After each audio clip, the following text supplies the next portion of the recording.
Paul Newman. He's Harper. Harper is, well, that's a little tougher. Here are some girls who think they've got him pinned down. Playing cat and mouse with a man like Harper is a dangerous game. Mouse always gets caught.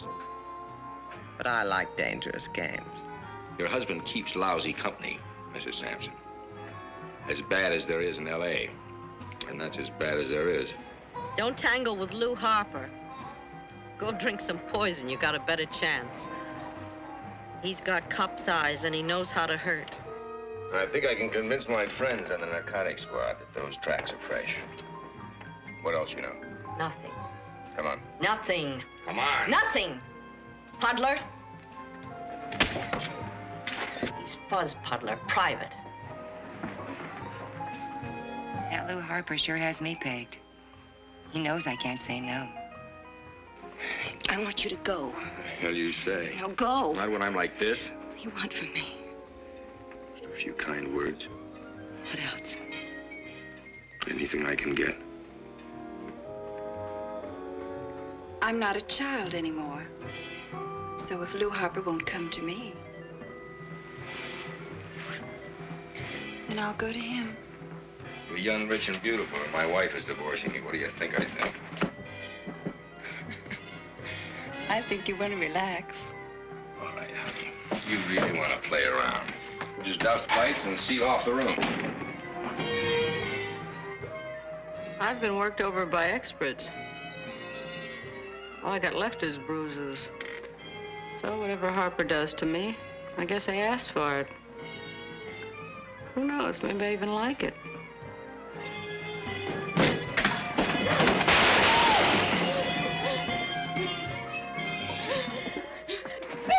You killed him in cold blood! Well, honey, I'm gonna kill you. I'll give you everything. I'll give you everything I have. It's a rich choice. I'll take your shoes. That's a female point of view for whatever it's worth. What about the male? Hey! Hey, top of the morning. Alan Taggart. Lou Harper. That's Mr. Sampson's daughter. Yeah, that's the male point of view, all right. But that ain't the right fella. There. That's Harper now. Harper actively participates with qualified young people's programs. You ready to break that down? You want him? You really mean it? Go ahead. Hot damn. Yes, detective work is really fun. People often ask Harper what he does this kind of crummy work for. What do you do this kind of crummy work for, anyway? What, are you trying to be funny? I do it because I believe in the United Nations and Southeast Asia, and so long as there's a Siberia, you'll find Lou Harper on a job. Are you putting me on? Geez, I don't think so.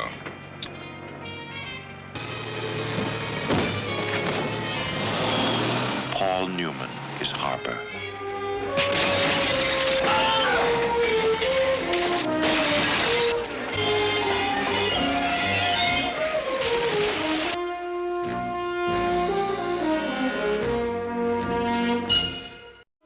MacDonald is that rare combination of a popular writer whose books are widely praised by serious literary critics.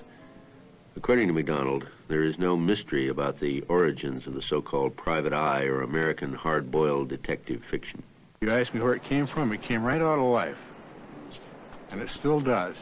The country is crawling with private eyes and people who describe themselves in that way.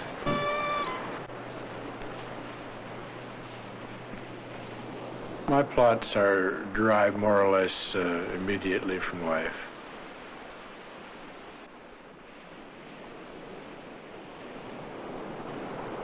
And I find when I look at my stories after I've written them, they generally have a fairly high autobiographical content. They generally deal with problems that have arisen in my own life or circumstances that have appeared in the lives of people around me that I care about. The essence of it is the feeling that you have for the situation rather than perhaps the situation itself. I don't remember anybody ever giving me a plot that I used. except my wife. She's a great plotter. And I've given her plots, too. We both started in our early 20s as serious writers, but we were doing different things. I was teaching high school, and she wrote some humor, and then branched off into the humorous mystery novel. Her first several books were humorous mysteries about a character named Paul Pry, a psychiatrist. And undoubtedly, her example led me into taking the whole thing more seriously and eventually writing mystery fiction of my own. I started some years after she did. In Santa Barbara, California, there's a gathering of writers every 2 weeks. One writer who attends these luncheons regularly, he was a founder of the group, is Santa Barbara resident Kenneth Miller, spelled M-I-L-L-A-R, but pronounced Miller. His first novels were published under that name, but he's best known under his pen name of Ross MacDonald and as the creator of Lou Archer, certainly one of the most famous private eyes in all detective fiction. And as one critic put it, Ken Miller is not only the best in his field, he is an important American novelist at any level. Leaving aside a great figure like Mark Twain, who was both a popular writer and a literary genius, the writer of popular literature generally doesn't invent too much. He deals with received forms which are familiar to his audience. Naturally, he tries to develop the forms as he goes. He deals with ideas that are not absolutely new, but are, so to speak, second-generation ideas generally. He's a little ahead of his audience, but not light years ahead. It just happens that the murder mystery and the whole Gothic tradition that it comes out of is the major popular fiction invention of the last century or so. And we write in it not because we're primarily interested in murders, but because the convention is so inviting. An enormous amount of the work that goes into symbolic narrative is unconscious. You find yourself being governed by certain master ideas or master images, and you don't choose them, they choose you. And in fact, I've been accused of being too overtly symbolic, but I don't avoid the possibility of symbolism. I was brought up on symbolist poets, going far back, Mallarmé and so on. But when you have a forest fire in your backyard that almost burned your house down and write a book about it, you're not really indulging in anything far out. You're just writing about what's there. You always get started with an idea, which may be quite a small idea. And it suggests further ideas, and immediately, as soon as you have a narrative idea, it involves characters.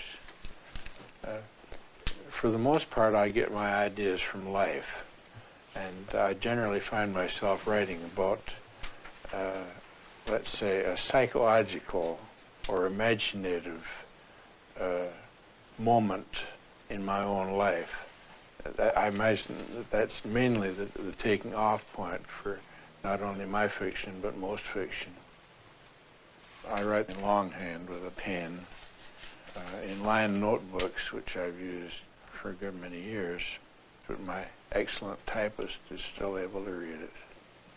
I try to, once I start a book, to write it right on through, from beginning to end, and incorporate any changes in the original notebooks, so that essentially I'm just working with one manuscript.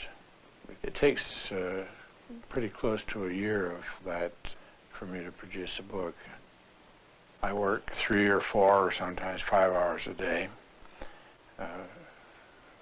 In that time I write 2 or 3 pages. and I start rather late in the morning, and I come into this room, which is both my bedroom and my workroom, and just stay here until I've finished what seems like the stint for that day, or until I come to a natural break. And I'm generally finished by 4 o'clock in the afternoon. Then I take my dogs for a walk. Scott! Bring it here, Scott. That's my baby. Since the Galton case, published in 1959, many of MacDonald's novels have been set in what's been called West Coast affluent, and have been built around themes involving the mystery of obscured or hidden parentage and the breakdown in communication between parents and children. The marvel of MacDonald's writing is that these heavyweight themes are developed within the rigid demands for suspense and plot structure required for a fast-paced detective novel. In MacDonald's view, we are the products of our past, and what Lew Archer uncovers is that, more often than not, the murderer himself is a victim, someone who has been psychically wounded by a central trauma in his life. And it's when the inevitable past looms before him that he becomes a murderer. Archer is a life-size hero. He's got a better memory than most, and I think he has a better style than most. I hope he does anyway, than most private detectives actually do. I've tried to write about a fairly good man, though.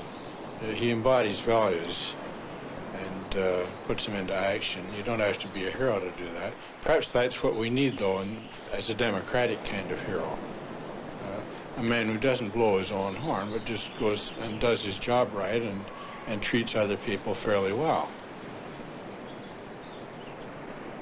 It seems to me that the Gothic tradition gradually developed into the most all-encompassing literary tradition that we have. The basic reason, I think, is that the world changed in the direction of the Gothic, so that the Gothic became a more and more feasible explanation of it. And I mean by that quite explicitly that the world of fear and violence, which existed in Anne Radcliffe's imagination, and the world of utter loneliness that existed in the imagination of Coleridge, who was one of Anne Radcliffe's admirers and imitators to some extent, or the world of psychic distress in Coleridge's Christabel, coming down to us through Poe. All of these things have gradually emerged as dominant realities in the modern world. And the use of the tradition is inevitable because it's talking about the things that we know and want to understand. What we get in a lot of the late Ross MacDonald's is, again, the plots are quite complicated. They're almost always about long-standing family relationships between a few families, and Archer usually comes in today, where there's the 50s and the 60s, and he meets a family that looks unhappy. There's definitely a tension. There's always a tension between the husband and wife, and especially between the parents and the children. And almost all of